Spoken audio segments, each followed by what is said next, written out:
Comment ça va depuis la dernière fois? Comment ça va depuis la dernière fois?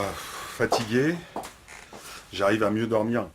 C'est Donc j'ai l'impression que ça ouais. va un peu Vous mieux. Il avez y a un commencé votre régime. régime? Oui. D'accord. Bon, ça se voit pas très bien, mais hein, c'est Non, non, les c'est... tablettes de chocolat qui commencent à fondre. Non, oui, ben, j'essaie de moins fumer. Je dors mieux. Après, je vous dis, maintenant, j'ai la sensation que c'est plus une fatigue morale que Bah physique. oui, je pense aussi. Est-ce que Ouais. c'est lié à une surcharge de travail? Je n'arrive pas à comprendre pourquoi d'ailleurs je me mets autant de pression, hein, pour être sincère, hein. Mais oui, Euh, c'est le sujet. C'est le Ah, sujet de donc, nos voilà, consultations. c'est ça. Tant que j'arriverai pas à comprendre pourquoi je me mets autant de pression, je pense pas que j'arriverai à souffler, mais pourquoi me dire qu'il faut qu'on m'adopte entre guillemets, c'est le fait de pas appartenir à quelque chose. Donc on a le sentiment qu'on est dans un pays qui, du fait qu'on est né ou pas dedans, qui de toute manière nous n'accepte pas ou nous comprend pas.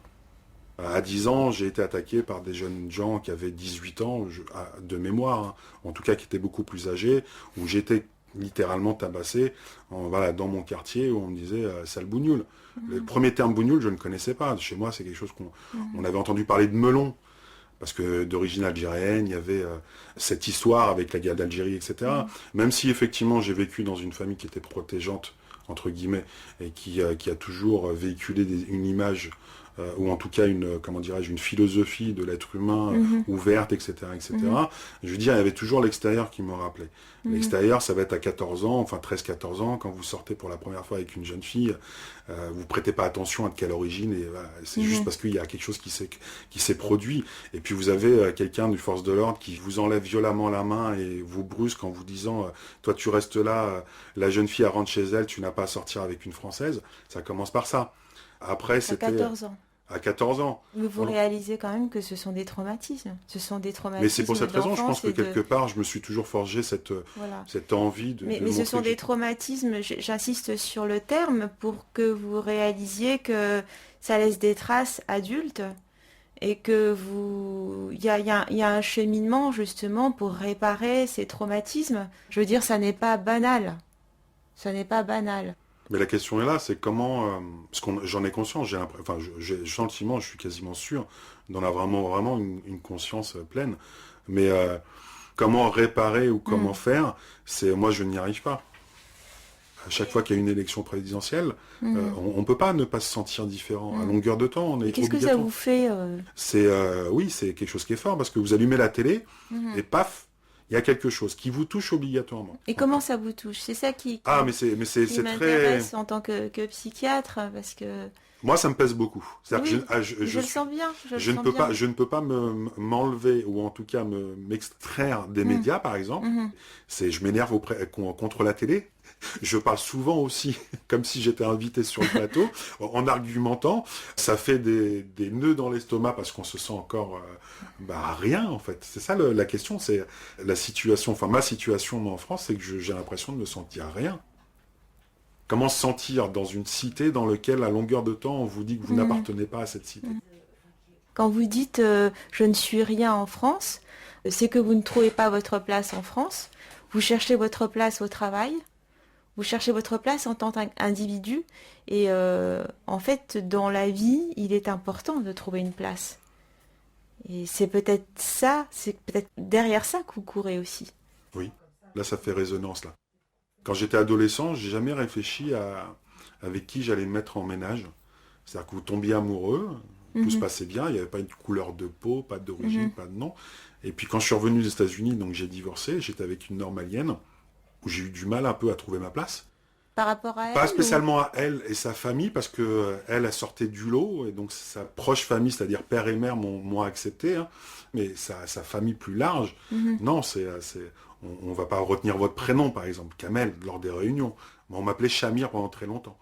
Voilà, c'est un mélange de chameau et de Samir, je sais pas de quoi, j'ai jamais réussi à trouver le. Mais C'est donc du coup, terrible. voilà, mais c'est vrai qu'à 35 ans, je me suis posé la question sur ma place, ou en tout cas quelle famille non pas je voulais fonder, mais est-ce qu'il n'était pas préférable, peut-être pour une fois dans ma vie, de commencer à réfléchir à trouver quelqu'un qui me ressemble. Alors c'est quoi quelqu'un qui me ressemble? Bon, j'ai pas répondu à cette question-là. Je suis tombé amoureux d'une personne française blanche, c'est comme ça qu'on dit, non pratiquante. Mais en tout cas, le fait de m'être posé la question à 35 ans, ça m'a interpellé. Pourquoi aujourd'hui je suis obligé de m'interroger sur qui va partager ma vie? C'est très important ce que vous dites là. Et est-ce que vous avez l'impression que ces derniers temps, c'est un petit peu plus compliqué pour vous ici, c'est plus récurrent? Ça peut effectivement peser psychologiquement, surtout quand vous me dites que vous vous énervez contre la télé et que... Est-ce que vous regardez parfois des émissions que vous n'avez pas envie de regarder juste pour pouvoir vous énerver? Ouais. Oui, On me le pas dit pouvoir souvent, s'énerver. ça. Alors je sais pas si c'est réellement pour pouvoir m'énerver, mais du coup j'ai inconsciemment peut-être une envie, j'allais dire sadomaso, non c'est pas ça, je boutade, mais on a envie d'être l'interlocuteur. Et donc je regarde un débat où je sais très bien comment ça va finir, Oui. mais dans lequel voilà, j'échange. Je sais pas comment l'expliquer. En même temps, est-ce que j'ai vraiment réfléchi à pourquoi je regardais ça? Je pense que c'est pour prendre un peu la température aussi. C'est pour se dire, est-ce qu'on pense vraiment, enfin, jusqu'où on est capable d'aller, quoi. Oui. Moi, en tant que Français d'origine maghrébine, de confession en plus musulmane, sur les 2 dernières années, et plus particulièrement là maintenant, c'est difficile. Quand vous vous levez le matin, il y a un attentat, première chose, je vous assure, c'est ma femme qui m'a fait la remarque, je me dis, mais j'espère que c'est pas un Mohamed. Alors c'est peut-être une pression que je me mets, mais j'arrive pas à me l'enlever. C'est pour ça que je vous disais très souvent de vous ménager, parce qu'effectivement, vous vous sentez comme ça doté de cette mission de réparer des choses pour vous, pour les autres. C'est pour ça que vous êtes très souvent, régulièrement épuisé. Oui, voilà, mais après que faire? Vous savez, je réfléchis depuis on a réussi grâce à vous, à mettre des mots dessus. Soit je me dis que je me recroqueville sur moi-même, et c'est-à-dire que je me crée, ou en tout cas je pars sur ce repli communautaire, identitaire, ou on l'appelle comme on veut. Je vais faire en sorte que tous mes amis me ressemblent, mais c'est quelque chose que je ne conçois pas. Je suis pas sûr que c'est ce dont j'ai envie pour une société comme la nôtre.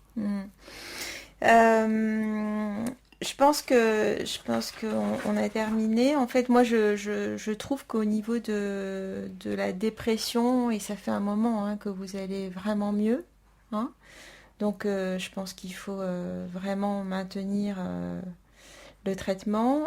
Pour le sommeil, c'est... On si est en on bas de arrive voie, à... j'ai l'impression. Ouais. Ah oui, oui, oui, oui, ça marche bien.